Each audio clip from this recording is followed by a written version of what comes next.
수요일날 저녁 말씀에 자리에 오신 여러분들을 주님의 이름으로 환영합니다. 우리 잠깐 같이 기도하고요. 오늘 저희 수요 성경 강의 시작하겠습니다. 참 좋으신 하나님 감사합니다. 항상 하나님의 은혜에 감사하게 하시고 또한 하나님께서 우리로 하여금 귀한 공동체 허락하시고 또 함께 말씀을 나누고 들을 수 있는 귀한 자리로 불러주심에 감사합니다. 여러 가지 분주한 마음들 하나님 앞에 다 내려놓기를 원합니다. 또 무거운 짐들, 또 우리가 해결할 수 없는 그런 기도의 제목들, 걱정거리들 다 주님께 내어 맡기는 자리 될 수 있도록 은혜로 더하여 주시옵소서. 언제나 선하고 좋은 것으로 우리에게 공급하여 주시는 그 주님을 의지하게 하시고 그 주님 바라보는 이 저녁 될 수 있도록 인도하여 주시옵소서. 감사하며 사랑이 많으신 예수님의 이름으로 기도합니다. 아멘. 우리 주 십자가를 지심으로 같이 찬양하시겠습니다. 우리 박수 치시면서 찬양할까요? 주 십자가를 지심으로 죄인을 구속하셨으니 그 피를 보고 믿는 자는 주님의 진노 면하겠네. 내가 그 피를 유월절 그 양의 피를 볼 때에 내가 널 넘어서 가리라. 흉악한 죄인 괴수라도 예수는 능히 구원하네. 온몸을 피에 담글 때에 주님의 진노 심판할 때에 모든 백성 행한 일대로 보응받네. 주님의 피로 죄 씻으며 주님의 진노 면하겠네. 내가 그 피를 유월절 그 양의 피를 볼 때에 내가 널 넘어서 가리라. 구주의 사랑 크신 은혜 보혈의 능력 의지하세. 심판의 불이 내릴 때에 주님의 진노 면하겠네. 내가 그 피를 유월절 그 양의 피를 볼 때에 내가 널 넘어서 내가 그 피를 유월절 그 양의 피를 볼 때에 내가 널 넘어서 가리라. 이 세상의 모든 죄를 밝히시는 주의 보혈 성자 예수 그 귀한 피 찬송하세. 주님 앞을 멀리 떠나 길을 잃고 헤맬 때에 나의 뒤를 따라오사 진을 구원하셨도다. 있는 보다도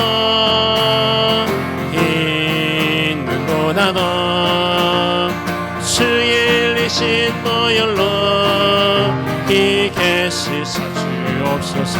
가시관을 쓰셨으니 피로 얼굴 물드셨고 십자가의 모진 고통 나를 위해 당하셨네. 말로 형용할 수 없는 구세주의 구속하신 기내와 크신 사랑 찬송하고 있는 보다도 주의 일리신 보혈로 이게 씻어 주옵소서. 아버지를 멀리 떠나 바른 길을 저버리고 여러 가지 죄악으로 주홍같이 되었으니 물 같은 것 가지고는 씻을 수가 주옵네. 주 여기 한 몸의 피로 날 정결케 하옵소서. 흰 눈보다도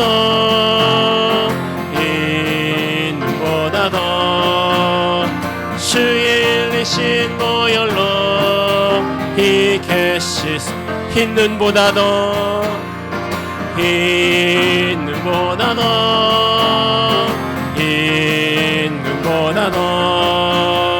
주의 일리신 보혈로 희게 씻어 주옵소서.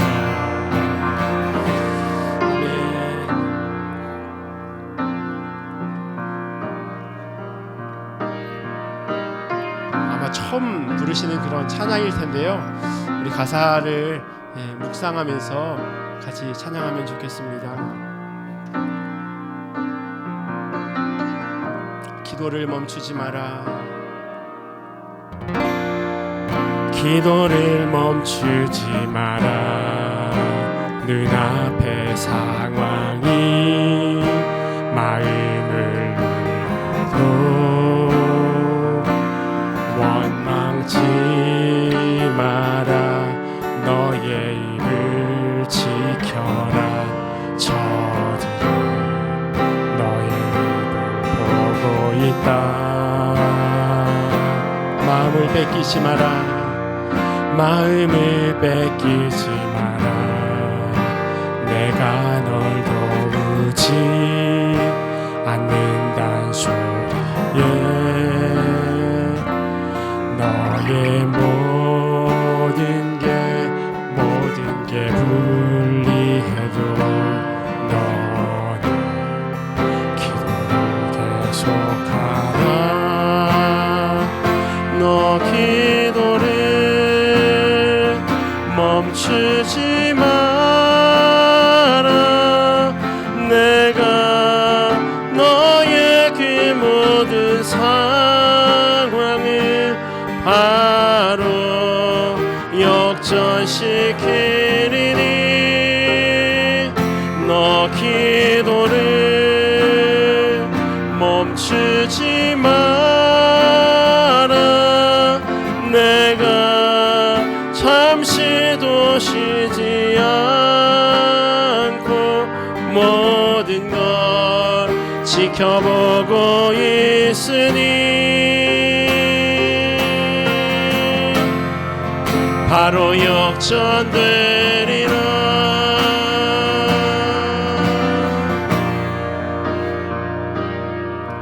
한 번 더 고백하면서 같이 찬양하며 나아가겠습니다. 기도를 멈추지 마라. 기도를 멈추지 마라. 눈앞의 상황이 마음을 눌러도 원망치 마라. 너의 입을 지켜라. 저들은 너의 입을 보고 있다. 마음을 뺏기지 마라. 내가 널 도우지 않는다 소리에 너의 모든 게 불리해도 너는 기도를 계속하라. 너 기도를 멈추지 마라. 내가 너의 모든 상황을 바로 역전시키리니 너 기도를 멈추지 마라. 내가 잠시도 쉬지 않고 모든 걸 지켜보고 있으니 너 기도를 멈추지 마라. 내가 너의 모든 상황을 바로 역전시키리니 너 기도를 멈추지 마라. 내가 잠시도 쉬지 않고 모든 걸 지켜보고 있을 너 기도를 멈추지 마라. 내가 너의 그 모든 상황을 바로 역전시키리니 너 기도를 멈추지 마라. 내가 잠시도 쉬지 않고 모든 걸 지켜보고 있으니 바로 역전되리라.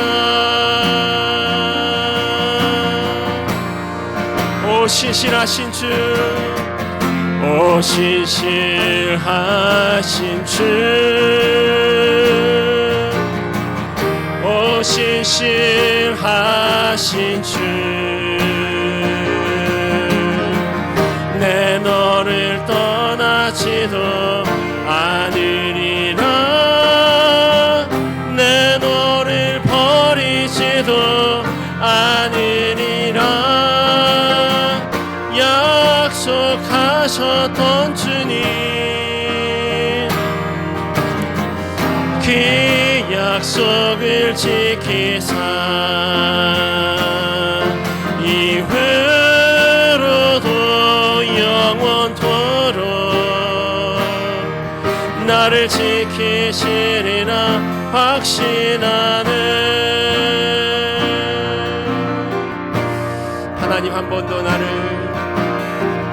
하나님 한 번도 나를 실망시킨 적 없으시고 언제나 공평과 은혜로 나를 지키셨네. 오 신실하신 주, 오 신실하신 주, 오 신실하신 주, 내 너를 떠나지도 않으리라. 내 너를 버리지도 않으리라. 약속하셨던 주님, 그 약속을 지키사 이후로도 영원토록 나를 지키시리라 확신하네. 지나온 모든 세월들 돌아보아도 그 어느 것 하나 주의 손길 안 미친 것 전혀 없네. 오 신실하신 주님, 오 신실하신 주, 오 신실하신 주, 내 너를 떠나지도 않으리라.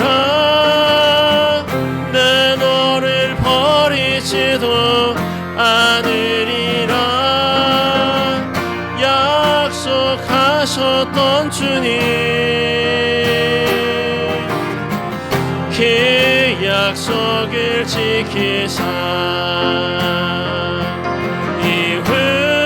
이후로도 영원토록 지키시리라 확신하. 오 신실하신 주님, 오 신실하신 주, 오 신실하신 주,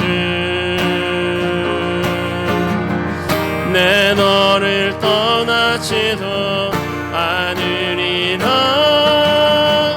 내 너를 버리지도 않으리라. 약속하셨던 주님, 그 약속을 지키사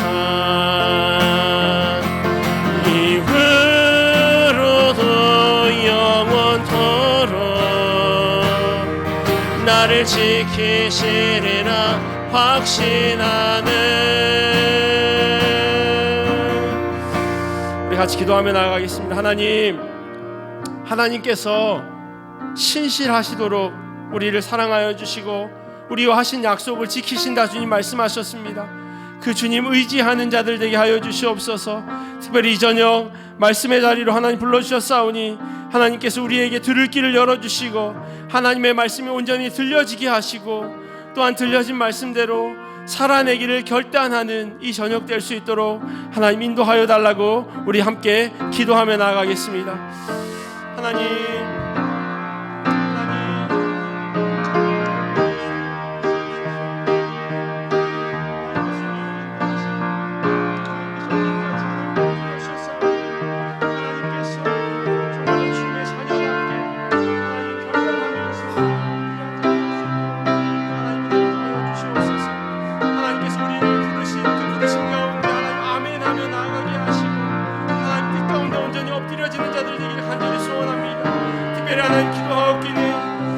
말씀을 듣게 하여 주시옵소서. 하나님, 한 귀로 듣고 한 귀로 올리는 것이 아니라 말씀이 우리의 심령 가운데 귀하게 심겨지는 하나님 이 저녁 되기를 소원합니다. 하나님, 우리가 그렇게 하나님 앞에 나아갈 수 있도록 도와주시옵소서.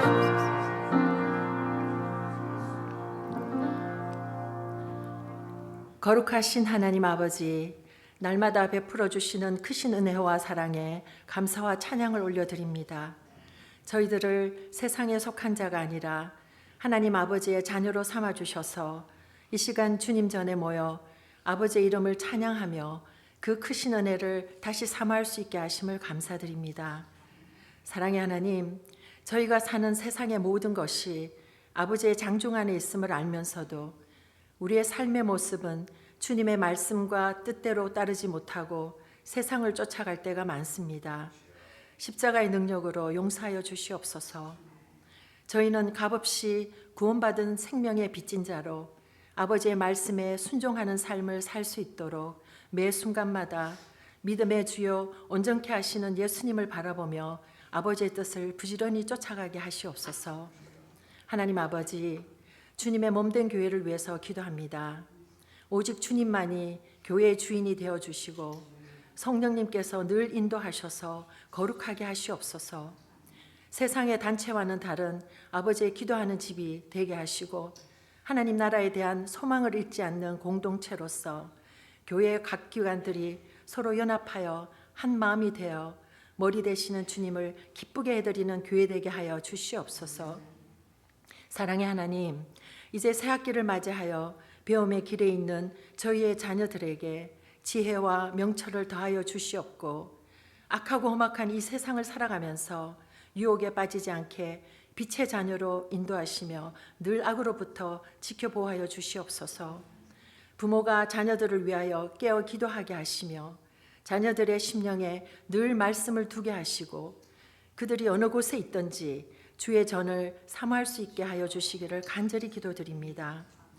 말씀을 전하실 이충미 목사에게 성령 충만케 하시어 선포되는 말씀으로 인하여 저희들의 삶이 변화되게 하시고 좀 더 주님께 가까이 가기를 원합니다. 무엇보다 주의 종의 육신의 건강도 지켜주셔서 독수리가 날개치며 올라감 같은 새 힘과 능력을 늘 부어 주시옵소서.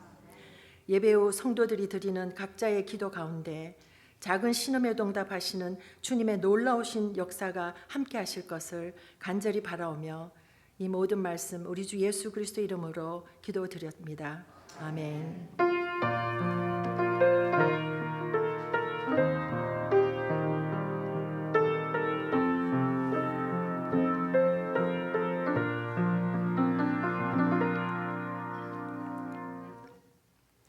하나님 주신 말씀 같이 보도록 하겠습니다. 오늘 우리에게 주실 하나님의 말씀은 사사기 3장 31절 말씀입니다.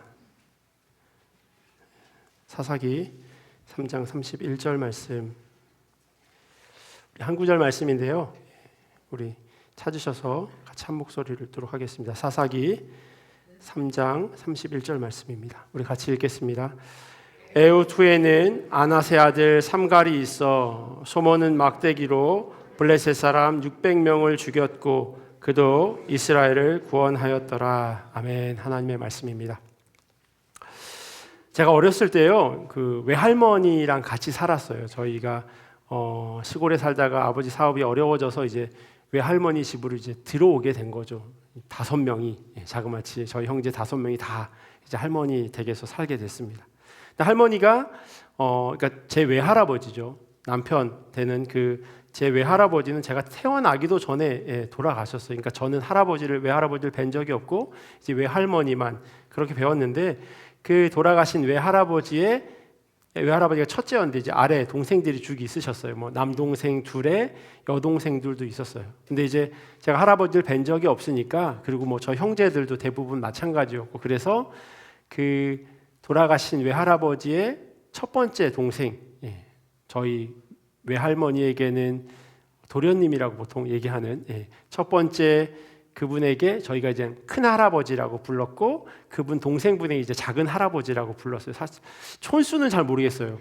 촌수가 이게 할아버지의 형제면 몇 촌인가요? 3촌이에요? 3촌. 예. 3촌. 예. 촌수를 거기까지는 제가 잘 몰라서. 예.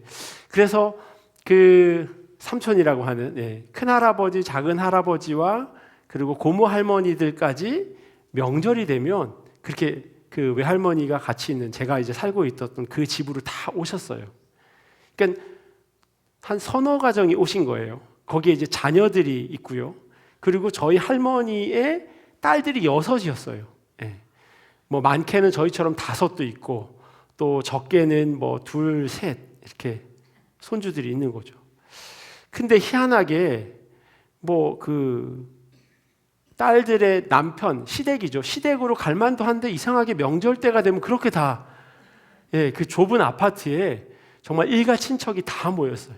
어제가 이제 추석이었는데, 공교롭게도 어제가 추석이었는데, 그런 날에는요, 그 작은 할아버지, 큰 할아버지, 촌수로는 오촌 아저씨가 맞는 거죠. 오촌 당수 그 큰 할아버지, 작은 할아버지의 자녀분들이. 그런데 저희는 이제 삼촌이라고 부르면서 그렇게 정말 대식구로 같이 모였었던 기억이 있습니다.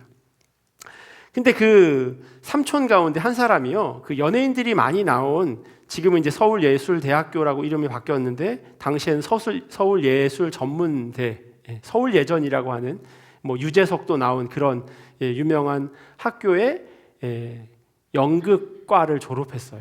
그래서 영국 무대를 전전하고 있었어요. 그러니까 뭐 아무도 알아주는 사람이 없이 정말 가난한 연극 배우였어요. 근데 그 삼촌을 뵐 때마다 정말 끼가 많다, 이런 생각을 했어요. 명절이 되면요, 그 삼촌이 하는 얘기를 다들 너무너무 재밌게 듣는 거예요. 그리고 또 저녁 때가 되면 또 한 20명 정도 노래방에 가요. 그럼 노래방에 가 마이크를 잡고 사회를 또 보세요. 그럼 다들 막 깔깔대면서 그렇게 재능이 많은 그런 삼촌이었는데, 대학로의 연극판이 얼마나 그 연극하시는 분들이 가난하다고 들었냐면, 삼촌이 하루는 그런 이야기 하더라고요. 연극 공연을 끝마치고 집에 가려고 하는데 이 주머니를 뒤져보니까 돈이 하나도 없는 거예요. 버스 탈 돈이 없는 거예요. 그래서 그 연극 그 무대와 뒤에 연습실을 다 뒤졌더니 공병, 빈병이 있어가지고 그 빈병을 다 모아가지고 그 구멍가게에 가서 돈으로 바꿔서 그걸 차비해서 집에 왔다고 하더라고요. 저나 뭐 저희 사촌들, 그리고 그 삼촌의 사촌들은 다들 재미있어 하고 끼 하나 하고 즐거워하지만 그런 아들을 둔 아버지의 마음은 어떨까요? 미치고 팔짝 뛸 노릇이죠.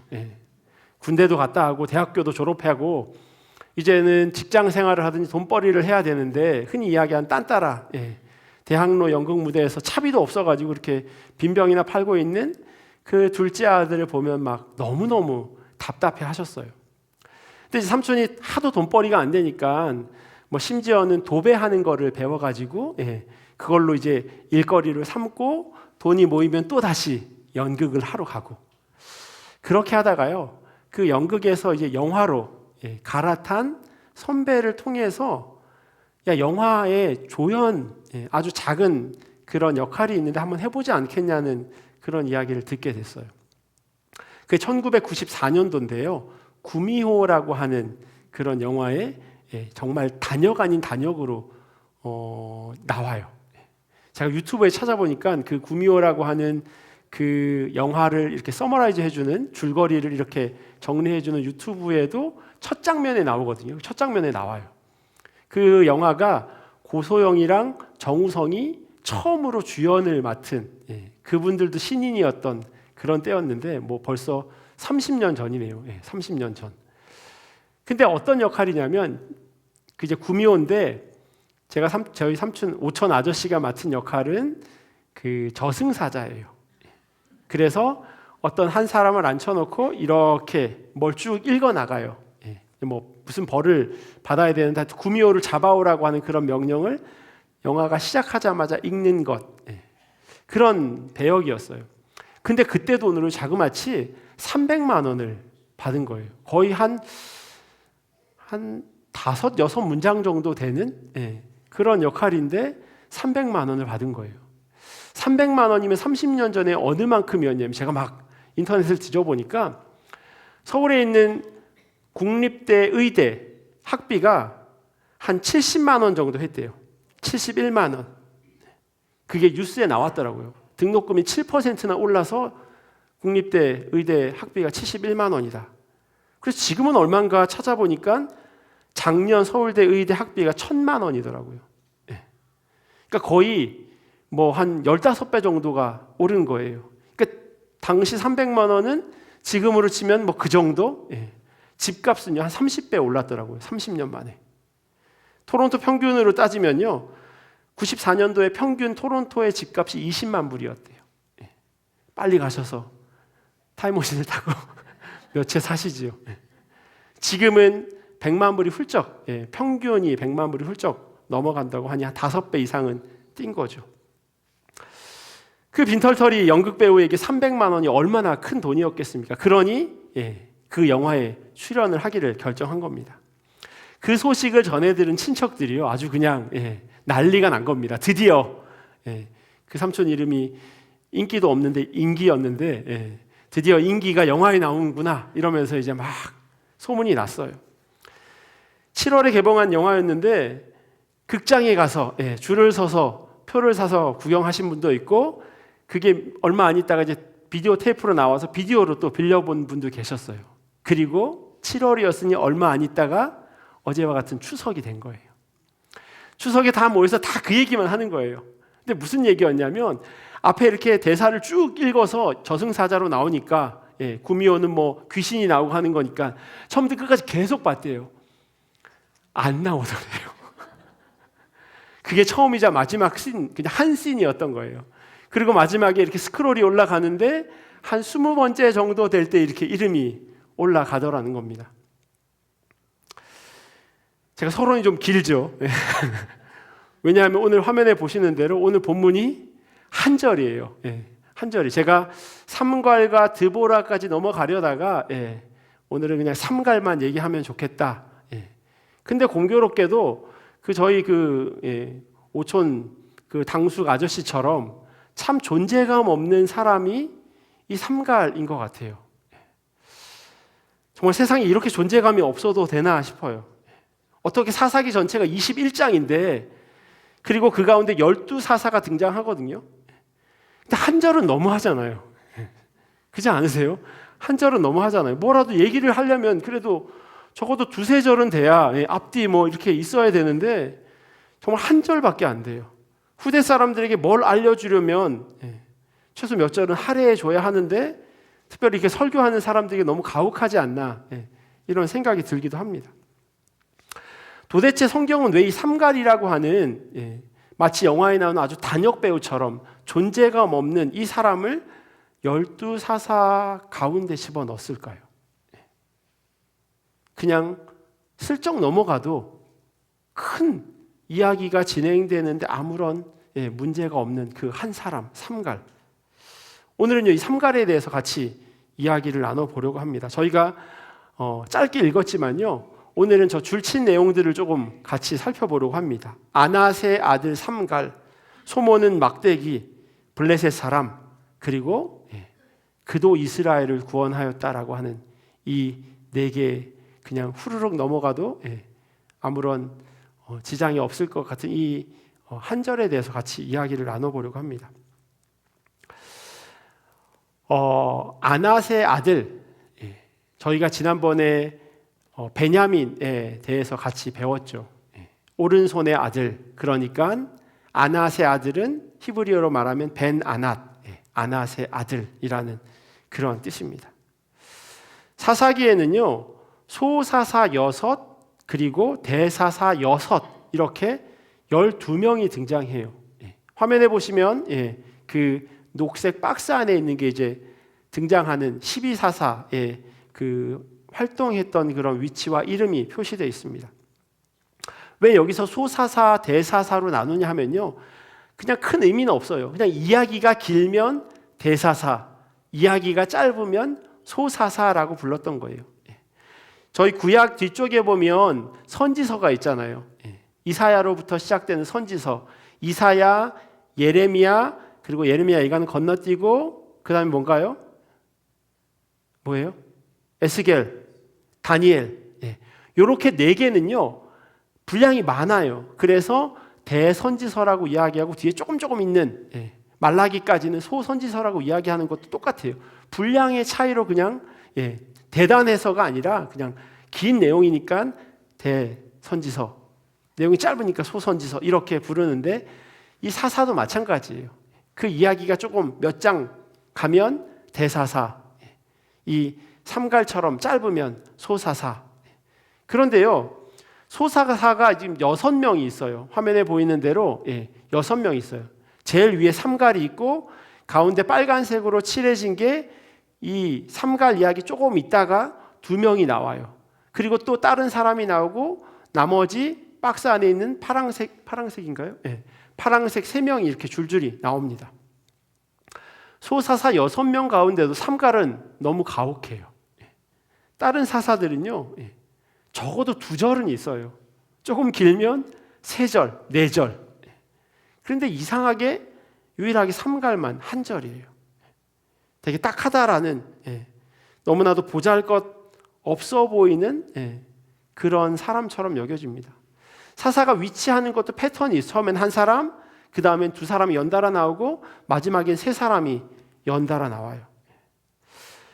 이런 사람에 대해서 아낫의 아들, 그러니까 아까 말씀드렸듯이 벤 하낫이라고 그렇게 수식어를 붙여서 이야기하는 이유는 뭘까요?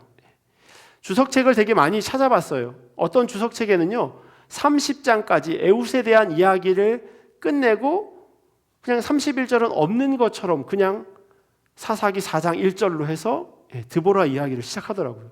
막 찾아봤더니 어떤 주석가 없어요. 삼갈에 대한 이야기 자체가 없어요.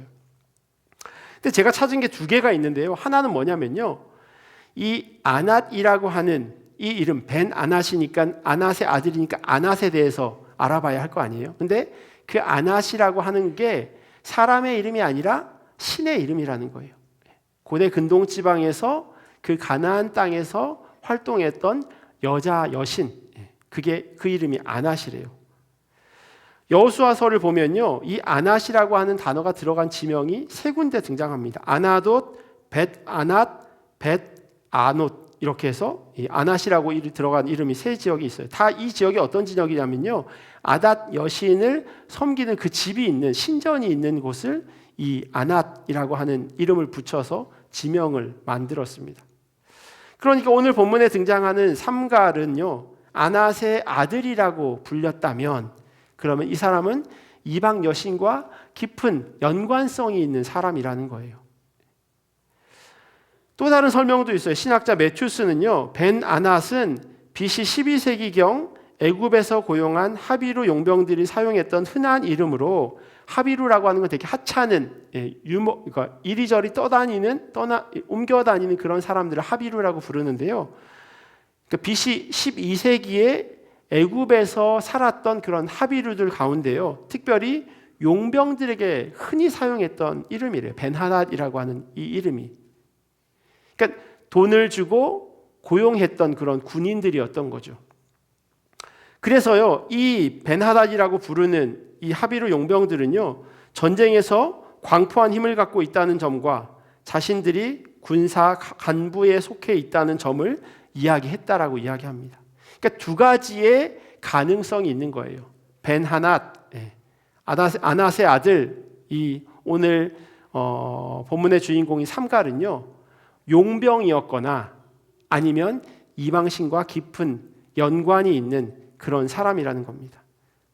혹은 두 개를 합쳐서 가나안 땅에 살면서 이방신의 이름을 가지고 있었던 이방인 용병이라는 거죠. 그러니까 이 사람은요, 이스라엘 사람이 아니에요.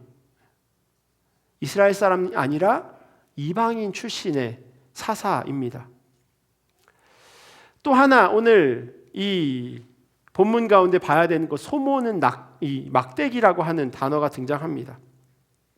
삼갈이 소모는 막대기라고 오늘 본문에 기록되어 있는데요, 제가 좀 전에 설명드렸던 것처럼 이 삼갈이라고 하는 사람은 용병이에요. 훈련된 용병이라고 생각할 수도 있는데, 그런데 용병이 쓸만한 무기를 가지고 있는 게 아니라 소모는 막대기를 가지고 있다고 오늘 본문에 기록하고 있어요.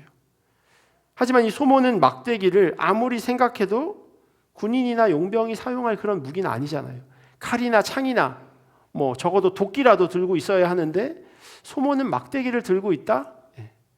그가 어떤 사람이었는지를 보여주는 그런 단서가 되기도 합니다. 이 소모는 무기와 관련해서 세 가지 아주 중요한 의미를 가지고 있어요. 첫 번째는 뭐냐면요, 소모는 막대기를 들고 있다고 하는 건 이 사람이 소치는 사람이라는 거예요. 목동이라고 하는 것을 이야기해 볼 수 있어요.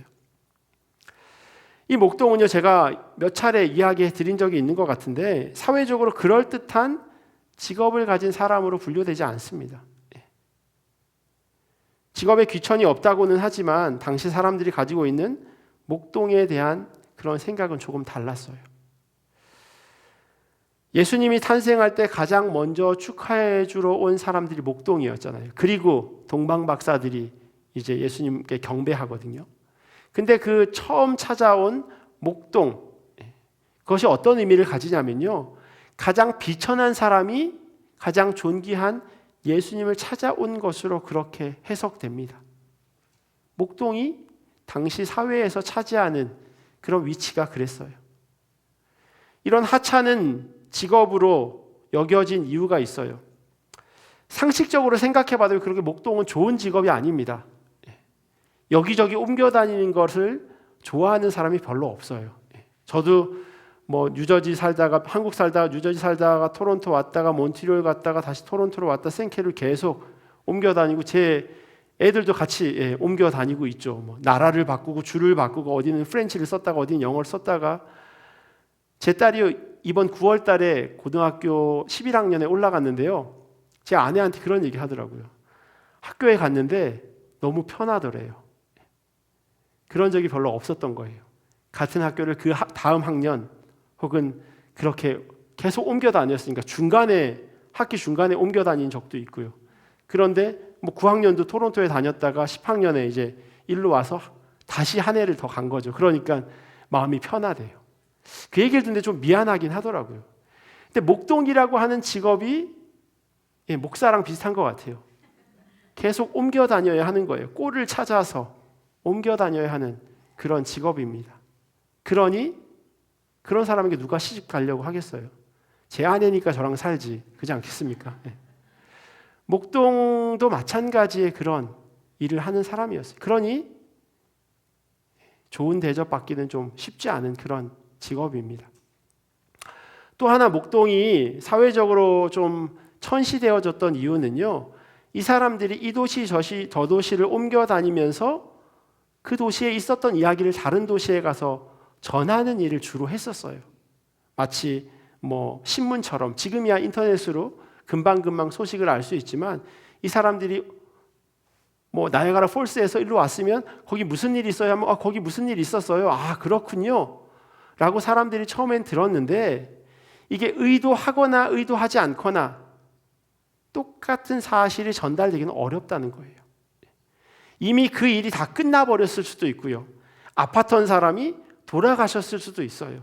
그죠? 왜냐하면 옮겨왔으니까, 시차가 있으니까. 그런데 그렇게 전해진 이야기들이 때로는 부풀려지기도 하고 때로는 축소되기도 하면서 사람들이 이 목동의 말을 믿지 않는 겁니다. 거짓말장이라고 이야기하는 거예요. 그래서 양치기 소녀 이야기가 나왔는지도 모르겠어요. 늑대가 나타났다라고 아무리 이야기해도 사람들이 믿지 않는 그 이야기요. 그러니 자연스럽게 목자들 거짓말쟁이라고 생각되어졌어요. 또 어떤 사람은요, 이 사람들에 대해서 사기꾼이라고 이야기하기도 해요. 왜냐하면 주인으로부터 양이나 소나 염소를 이제 맡겨서 이제 다른 곳으로 가잖아요. 짧으면 한 달이지만 길면 3개월에서 6개월까지도 꼴을 먹이면서 돌아다니다가 다시금 주인에게로 돌아오는 겁니다. 그런데 여기서 문제가 뭐냐면요, 주인이 100마리를 맡겼어요. 돌아다니다 보니 100마리가 99마리, 98마리가 되기도 하지만 많은 경우 새끼를 낳잖아요. 불어나요. 그래서 출발할 때 주인과 계약을 맺는데요. 여기에서 2마리는 너 거야. 그런데 주인이 분명히 그렇게 약속을 했는데 돌아다니다 보니 중간에 새끼를 베는 경우도 있지만 집에서 출발하기 전에 이미 새끼를 벤 그런 경우도 있잖아요. 생각했던 것보다 새끼가 더 많이 나아지면 그러면 중간중간에 하나씩 파는 거예요. 흔히 콩글리시겠지만 인마이 포켓 하는 거죠. 그러니 이 목동들을 주인들은 전적으로 신뢰하지 않아요. 그래서 때 갈 걸 어느 정도 예상하고 미니멈 웨이지처럼 그렇게 사람들에게 줬어요. 그러니까 신뢰도 없고 사회적인 위치도 낮고 정말 보잘것없는 게 목동이에요. 그런데 삼갈이 지금 소모는 막대기를 가지고 있었다고 하는 것은 삼갈이 그런 위치의 사람이었다라고 충분히 생각해 볼 수 있어요. 왜냐하면 아까 말씀드렸듯이 삼갈은 이방인 출신이니까요. 또 하나 중요하게 생각해야 되는 게 뭐냐면요, 삼갈이라고 하는 이 이름의 뜻이에요. 참 희한하게요, 이 이름이 가진 뜻이 뭐냐면 스워드, 칼이라는 뜻이에요. 혹은 힘이나 파워라고 하는 그런 의미도 가지고 있어요. 권력 같은 거죠. 이름은 칼인데 힘인데 직업은 용병이었는데 지금 그가 들고 있는 건 소모는 막대기. 어딘가 맞지 않은, 어딘가 이상한 그러한 상황을 나타내고 있습니다. 사람들로부터 아무런 신뢰도 얻지 못하는 목동이 된 것, 원래 위치와 현재 상황이 완전히 달라져 버린 거죠. 오늘날에는 이렇게 전혀 다른 직업을 갖게 되는 경우가 종종 있습니다. 특별히 이민자들 가운데서 한국에서 했던 일과 여기서 하는 일, 그게 같은 경우가 생각처럼 많지 않죠. 한국에서 장사했던 분이 여기서 장사하는 경우도 있지만 한국에서 다른 일을 했던 분이 여기 와서 비즈니스를 하시는 경우도 있죠. 아마 그런 경우가 더 많을 겁니다. 삼갈도 그렇게 보여지는 거예요. 용병을 대함과 목동을 대하는 사람들의 태도, 반응이 전혀 달랐을 거예요. 삼갈은 그걸 경험하면서 지내는 겁니다. 내가 왕년에 칼 차고 있었는데 사람들이 내 앞에서 벌벌 떨었는데 이제 내 손에 들린 건 지팡이네. 거기다 사람들이 나를 사람 취급 안 하네. 혹시 캐나다에서 이민 생활하면서 그런 경험 해보신 적 없으세요? 있다고요? 네. 내가 왕년에, 왕년은 고사하고 내가 여기가 캐나다만 아니면 내가 이렇게 답답하지는 않을 텐데 라고 하는 그런 사소한 것부터 시작해서 어디 가서 제대로 따지고 싶은데 잘 따져지지도 않는 그런 답답함들을 경험하죠. 그리고 상대방이 때로는 의도하지 않았음에도 불구하고 스스로 나 무시하나? 이런 자격지심까지 생기기도 합니다. 삼갈이 처한 상황이 지금 그래요. 공교롭게도 이름이 칼이고 힘인데, 권력인데 그의 손에 들려진 건 오히려 아무 의미 없는 소모는 막대기라는 거예요. 자존감에 스크래치가 갈 수밖에 없는 그러한 상황이 삼갈이 처해져 있는 삶의 정황입니다. 또 하나, 블레셋 사람이라고 하는 것에 아까 줄쳤어요. 소모는 막대기와 블레셋 사람도 연관이 있습니다. 먼저 블레셋 사람이라고 하는 게 무슨 뜻인지를 생각해 보면 좋을 것 같아요. 블레셋이라고 하는 성경이 정말 많이 등장해요. 제가 찾아보니까 250번 정도 블레셋 치면 주르륵 나와요. 정말 많이 등장해요. 대표적인 사람이 골리앗. 골리앗이에요. 6규빗 한 뼘이래요. 키가. 2m가 넘는, 때로는 유대인들이 좀 과장해서 그렇게 표현하기도 하지만 적어도 저보다는 훨씬 컸을 그런 사람이에요.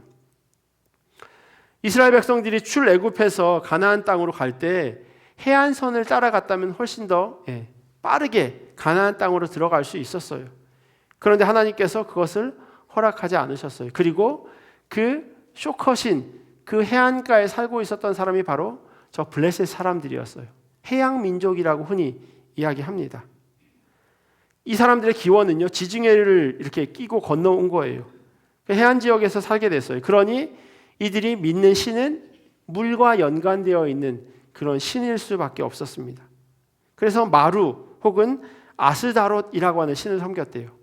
아스다롯이 아낫이라고 하는 그런 이름을 가지고 있는 신이에요.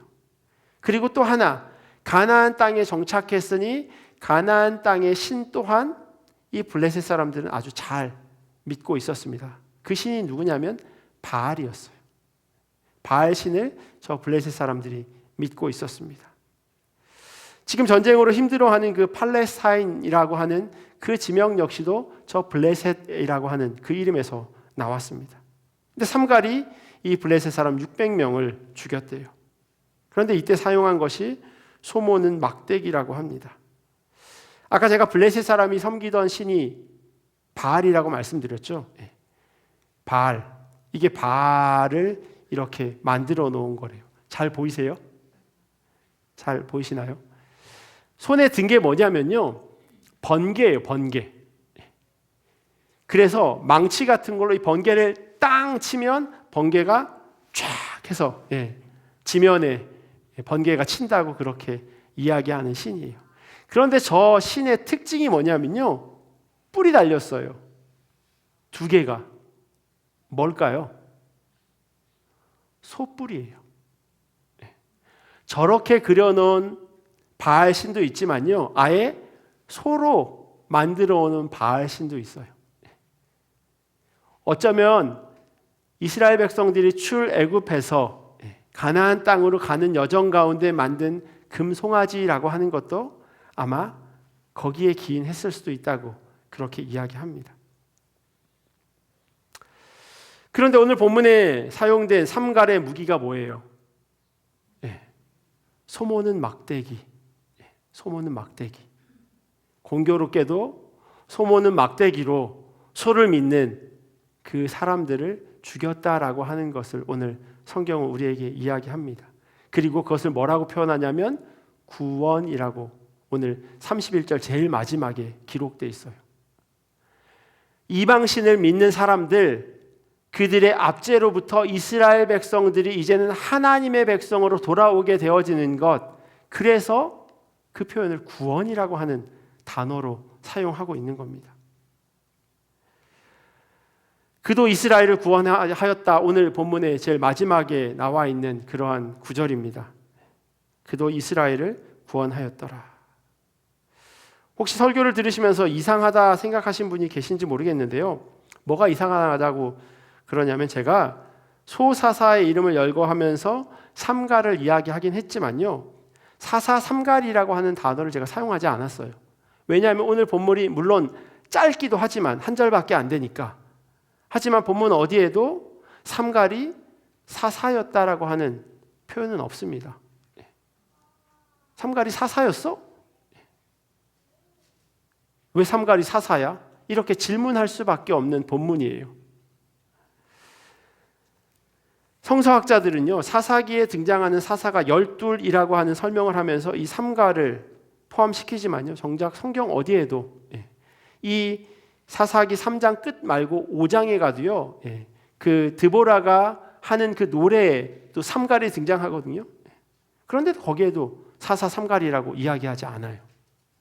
단지 그가 이스라엘을 구원했다라고만 적혀 있을 뿐입니다. 그래서 여기에 이의를 제기하는 사람이 있다는 거예요. 꼭 12이어야 하냐? 왜 꼭 12에 맞추려고 사사도 아닌 사람을 끼워 넣느냐라고 이야기하는 사람까지도 있습니다.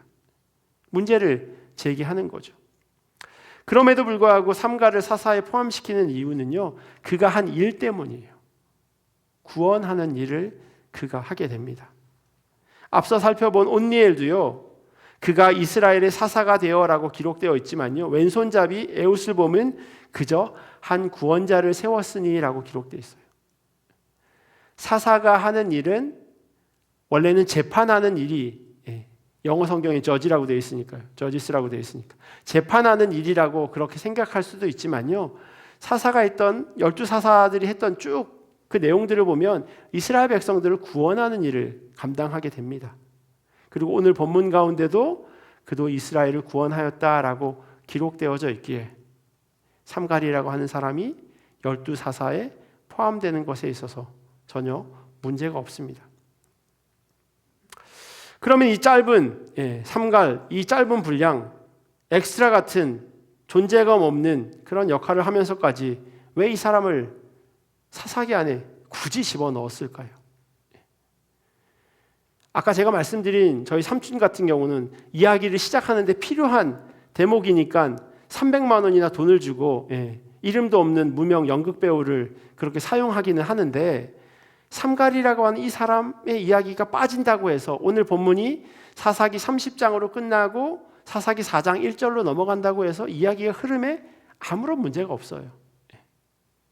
정말 없어도 되는 것 같은데 지면을 낭비하는 것 같은 그렇게 보여지는 사람이 삼갈일 수도 있다는 거예요.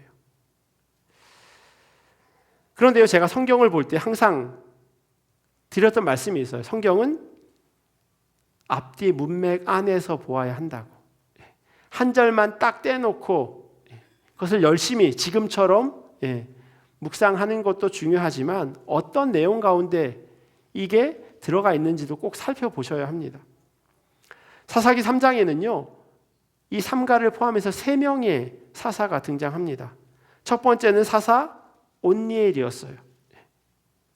온니엘 기억하시죠? 온니엘 아니고 온니엘이라고 제가 그날 말씀드렸는데요. 그리고 이 사람의 이름 온니엘은 하나님의 힘이라고 하는 거예요. 세상 사람들이 세상을 쫓아 살아갈 때 아니야, 힘은 하나님으로부터 오는 거야 라고 하면서 하나님을 쫓았던 사람이 바로 온니엘이었어요. 구산 리사다임 그 압제로부터 이스라엘을 자유하게 해서 이스라엘이 40년 동안 전쟁 없이 아주 평안했다라고 성경은 기록합니다. 그런데 이 온니엘을 소개할 때요, 갈렙의 동생 그나스의 아들이라고 설명해요. 그나스의 아들이라고 설명해도 충분할 텐데 갈렙의 동생 그나스의 아들, 그러니까 자기 아버지를 갈렙의 동생, 갈렙 집안의 적어도 첫째는 아닌 사람에 태어난 사람이 온니엘이라고 성경은 설명합니다. 그게 뭐 어때서? 이스라엘 문화권 가운데 첫째와 둘째는요 전혀 달라요. 첫째는 무조건 부모의 재산의 50%를 가질 뿐만 아니라 장자권이라고 하는 것이 있어요. 힘이 다 첫째 아들에게로 돌아가게 되어져 있습니다. 그리고 나머지 자녀들이 n분의 1로 나뉘어 가져요. 첫째가 제일인 거예요. 그런데 온니엘은 갈렙의 동생 그나스라고 하는 사람의 아들이에요. 첫째 아들이 가문이 아닌 거예요. 이미 가나안 땅 정복에서 공을 세운 용사였지만 유대 민족 가운데서 그는요 작은 자일 수밖에 없는 사람이었습니다. 왜냐하면 적어도 둘째 아들의 아들이었으니까요. 셋째 아들의 아들이었을 수도 있고 막내 아들의 아들이었을 수도 있고요. 하지만 하나님께서요 이 온니엘을 세워주세요. 사사기 3장 10절을 제가 읽어드릴게요. 여호와 영이 그에게 임하셨으므로 그가 이스라엘의 사사가 되어 나가서 싸울 때 여호와께서 메소보다미아 왕 구산 리사다임을 그의 손에 넘겨주심에 온니엘의 손이 구산 리사다임을 이기니라. 하나님의 영이 그에게 임했고요. 하나님께서 그를 세워주셨대요. 그래서 그가 이겼다라고 이야기합니다. 그리고 그의 이름처럼 힘이 어디에서 오는지를 그는 자기 삶을 통해서 보여줍니다. 비록 그가 작은 자였지만. 그 다음에 두 번째 사사, 지난주 수요일에 봤던 왼손잡이 에훗. 성경은 그를 이렇게 소개하죠. 베냐민 사람 게라의 아들 왼손잡이 에훗. 어느 가문 사람이라는 혹은 누구의 아들이라고 하는 것, 그것으로 에훗을 설명하기에 부족했기에 왼손잡이라고 또 추가적으로 거기에 이름을 붙여놓습니다. 어떤 사람은요 오른손이 없어서 그렇다라고 말하기까지 하지만 그건 좀 과한 추측인 것 같아요. 하지만 어찌됐건 오른손 가문이라고 하는 가문의 이름과 전혀 정반대되는 왼손잡이가 태어났다고 하는 것은 그 가문 안에서는 분명히 이야기거리가 될 수밖에 없는 사람입니다. 온니엘이 작은 자였다면요 왼손잡이 에훗 역시도 그러한 사람이었습니다. 힘이라고 하는 것, 능력이라고 하는 것을 의미하는 오른손을 쓰는 사람이 아니라 왼손잡이라고 하는 것이 그의 삶의 모습을 정확하게 그의 정체성을 이야기해 주고 있는 겁니다. 부족한 사람, 모자란 사람, 그렇게도 이해될 수 있는 게 바로 왼손잡이 에훗이에요. 그리고 오늘 사사 삼갈이 세 번째 사사로 등장합니다. 한국에서도 3세번이라고 이야기하죠. 성경에서도요 3은 상당히 큰 의미를 가집니다. 삼위일체, 예수님께서 3일 만에 부활하시는 것, 이런 것을 통해서 성경에서 3이라고 하는 건 완전하다라고 하는 그런 의미를 가지기도 해요. 그런데 세 번째로 등장하는 삼갈 역시 부족한 사람이에요. 온니엘과 에훗과 마찬가지로 이 삼갈 역시도 부족한 사람.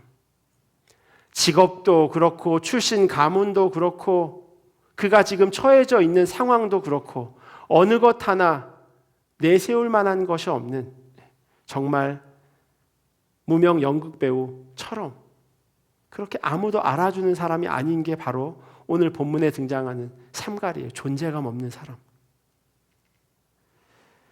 용병으로 이스라엘 사람들 가운데서 함께 살게 되었지만요. 그는 어쩔 수 없는 이방인이었습니다. 그것을 부각시켜서 설명하는 게 바로 아낫의 아들이라는 거죠. 그리고 자기 이름에 나와 있는 것처럼 칼 대신 안타깝게도 엉뚱한 소모는 막대기를 들고 살아가게 됩니다. 그래서 오늘 이 사사기 3장에 나오는 사사기 전체에서 첫 번째, 두 번째, 세 번째 등장하는 이 사사들 공통점은요.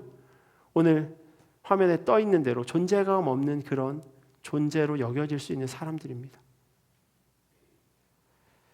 둘째 아들의 자녀로 살아가는 온니엘, 가문의 이름은 오른손잡이인데 본인은 왼손잡이인 에훗, 그리고 용병으로 칼을 들고 있어야 하지만 소모는 막대기를 들고 살아가는 삼갈.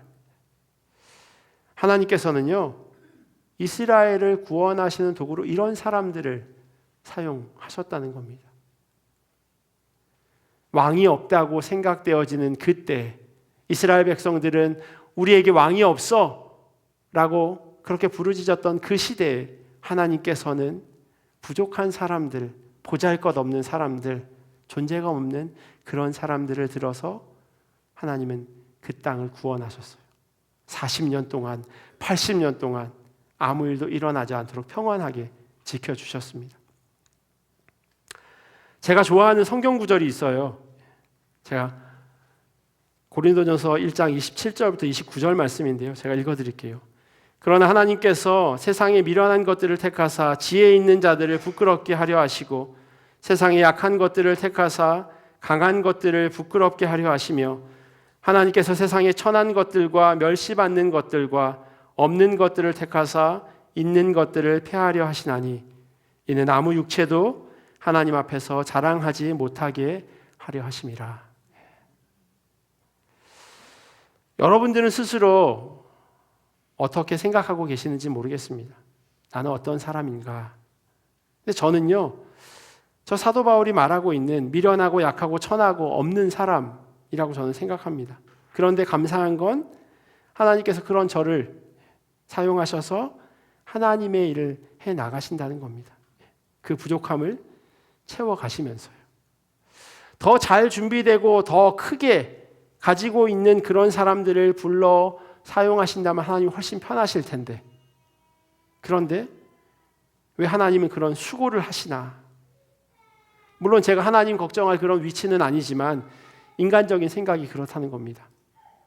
그런데 성경에 기록되어 있는 것처럼요, 그런 사람은 자기가 잘나서라고 생각한다는 거예요. 내가 잘났으니까 이렇게 하나님 쓰임 받지, 나 정도는 돼야 하나님 쓰시지 라고 생각한다는 거예요. 그래서 하나님께서 오히려 그런 사람들을 사용하지 않으신대요. 부족한 사람들을 불러 사용하신다면 다르게 반응하겠죠. 이건 진짜 하나님이 하셨구나, 이건 하나님 아니고서는 되는 일이 아닌데 라고 고백할 수밖에 없다는 거예요. 우리는 간혹 하나님은 잘 나가는 사람, 완전하게 준비된 사람을 불러 사용하신다고 오해합니다. 자녀들에게도 그렇게 때로는 이야기하죠. 너 열심히 공부해야지, 좋은 직장 가야지, 성공해야지, 그래야지 하나님께 영광 돌리지. 근데 성경을 아무리 살펴봐도요, 그건 성경적인 표현은 아닌 것 같아요. 왜냐하면 하나님이 그런 사람들을 사용하신 적이 없거든요. 예수님이 그런 사람들을 불러서 제자 삼으신 적이 없거든요. 그런 사람들에게 가서 너는 내 친구야, 너에게 내가 네 일 맡길 거야 라고 이야기한 걸 찾아보기가 어려워요. 제가 성경을 잘 몰라서 그런지 모르겠지만 제 눈에는 잘 안 들어오더라고요. 아브라함이나 이삭이나 야곱이나 요셉, 창세기에 등장하는 이 걸출한 사람들 몇 면을 살펴보면요, 자기 아내도 제대로 지키지 못하는 유약한 존재, 거짓말쟁이, 누명을 쓰긴 했지만 유부녀 강간 미수의 노예였던 그런 사람들, 동일한 시대에 이 사람들보다 잘난 사람들이 없었을까요? 분명히 있었을 겁니다. 그런데 하나님께서는 그런 사람들을 불러 일하셨습니다. 하나님께서 삼가를 부르신 이유도 크게 다르지 않다고 생각합니다. 그 사람보다 더 잘나고 훌륭한 사람들 분명히 있었을 텐데 그럼에도 불구하고 삼가를 불러 사용하신 이유는 역설적이게도요, 그가 잘 나가지 못했고 훌륭하지 않았기 때문입니다. 그렇다고 일부러 그러라는 이야기는 아닌 거 아시죠? 부족한 것은 주님께서 채워가십니다. 얼마나 자기를 주님께 드리느냐가 이것보단 더 우선이라는 겁니다. 그리고 준비하면, 그러면 우리가 열심히 준비하면 하나님의 눈에 차기는 할까요? 하나님이 원하시는 만큼 우리가 준비할 수 있을까요? 가당치 않다고 저는 생각합니다. 있는 모습 그대로 부족하지만 하나님, 아무리 생각해도 부족한데 이래도 쓰시겠습니까? 그런 마음으로 우리가 하나님 앞에 나아가야 할 겁니다. 저는 오늘 본문에요, 제일 마지막에 그도라고 하는 단어가 참 좋게 여겨지더라고요. 본문 마지막에 그렇게 써 있어요. 그도 이스라엘을 구원하였더라. 그게 마치요, 이런 사람도라고 그렇게 읽혀졌어요. 원어를 보니까 올소라고 하는 그런 의미로도 사용되어지는 단어지만요, 또 다른 의미로 moreover라고 하는 그렇게 해석되어지는 단어더라고요. 게다가 더구나 이런 사람을 사용한다고, 게다가 이런 사람이 이스라엘을 구원했다고? 이런 존재감 없는 삼갈로도요, 하나님께서는 이스라엘을 구원하십니다. 그래야 하나님 아닐까요? 어쩌면 우리의 예상과는 너무나도 다르지만 이게 진짜 우리가 믿는 하나님입니다. 그러니 우리가 주님께 기도하는 거죠. 존재감 없는 삼갈일 수 있지만 그런 사람을 사용하시는 확실한 그런 존재, 주님을 우리가 의지합니다라고 고백하는 겁니다. 아까 설교 전에 낯설게 부르셨던 그 세 번째 찬양이 있으시죠? 가사가 반복되어지는 가사가 있었어요. 기도를 멈추지 말라.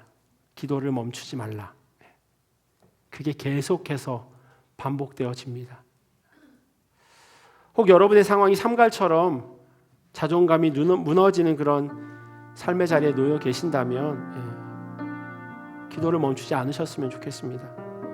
세상 사람들이 하나님이 우리를 돕지 않는다고 말하는 것에 마음 뺏기지 않으셨으면 좋겠습니다. 모든 게 우리에게 불리하게 여겨진다고 해도 계속해서 기도하십시오. 하나님께서 삼가를 불러 사용하셨던 것처럼 우리의 모든 것을 지켜보고 계시는, 그래서 마침내 우리의 상황을 역전시키시는 그 주님을 여러분의 삶 가운데 만나셨으면 좋겠습니다. 오늘은요, 기도하면서 마치면 좋겠습니다. 반주해 주시려고 일부러 제가 부탁을 드렸거든요. 아까 들었던 그 찬양의 가사를 다시 한번 떠올려 보시고요. 그리고 하나님, 그럼에도 불구하고 나를 불러주시니 감사합니다. 그럼에도 불구하고 존재감 없는 나를 사용해 주심에 감사합니다 라고 그렇게 고백하면서 하나님, 기도를 멈추지 않겠습니다. 계속해서 기도하며 주님 앞에 나아가겠습니다 라고 그렇게 고백하면 좋겠습니다. 같이 기도하겠습니다. 하나님,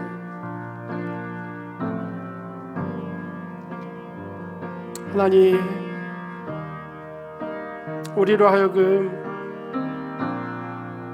기도를 멈추지 말라고 말씀하시는 그 음성 앞에 하나님 온전히 엎드릴 수 있도록 인도하여 주시옵소서. 때로는 눈앞의 상황이 우리의 마음을 눌러서 하나님을 원망하게 될 때도 있지만, 그러나 우리의 입술을 지키게 하시고 또한 우리가 하나님을 원망하는 그 입술을 지켜보는 이들이 있음을 또한 기억하게 하여 주시옵소서. 마음을 뺏기지 않도록 하나님 우리의 마음을 붙잡아 주시옵소서. 세상 사람들이 하나님이 계시면 네가 그렇게 살아가겠냐고 그렇게 우리를 흔들어 놓는 그런 소리가 있을지라도, 우리 앞에 보여지는 모든 것들이 우리를 불리하게 하는 그런 상황 가운데 놓일지라도 하나님, 계속해서 기도하는 자 되게 하여 주시옵소서. 기도를 멈추지 않도록 하나님 인도하여 주시옵소서. 하나님께서 마침내 그 모든 상황을 역전시킬 것을 우리가 믿고 하나님 기도합니다. 하나님께서 불러 사용하신 온니엘도 에훗도 삼갈도 그렇게 부족한 사람이었습니다. 그렇게 존재감 없는 사람이었습니다. 그러나 하나님, 그럼에도 불구하고 하나님께서 그들을 사용하셔서 하나님의 일을 이루심을 하나님 보게 하여 주셨사오니, 하나님 우리를 사용하셔서 하나님의 일을 온전히 이루어갈 수 있도록 주여 인도하여 주시옵소서. 여전히 부족하지만, 여전히 연약하지만 하나님, 그런 우리들을 하나님 불러 사용하여 주시옵소서. 하나님 앞에 온전히 엎드려지게 하시고 하나님 바라보면서 주님 앞에, 주님 내가 여기 있습니다. 부족하지만 하나님 이런저라도 하나님 그렇게 사용하여 주시옵소서라고 그렇게 엎드리는 자들 될 수 있도록 하나님 인도하여 주시옵소서. 그래서 하나님 뜻 가운데, 하나님의 말씀 가운데 엎드리게 하시고 계속해서 그렇게 기도하는 삶 살아갈 수 있도록 하나님 인도하여 주시옵소서.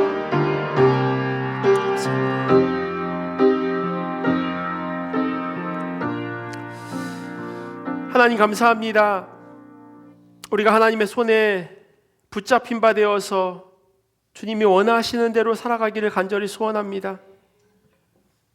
우리의 삶이 주님의 자녀된 모습으로 부끄럽지 않도록 하나님 인도하여 주시옵소서. 눈앞에 놓여 있는 그런 상황, 그것이 우리의 마음을 누르나요? 주님께서 계시지 않는 것처럼 그렇게 힘들게 살아가게 되나요? 우리의 모든 상황을 역전시킬 그 주님을 의지하며 나아가게 하여 주시옵소서. 오니엘드 에웃도 삼갈도 사용하시는 하나님께서 우리도 사용하셔서 그렇게 하나님의 일을 이루어 가실 줄 믿습니다. 그렇게 주님 안에서 온전한 존재로 세움받게 주님 역사하여 주시옵소서. 감사하며 사랑이 많으신 예수님의 이름으로 기도합니다. 아멘.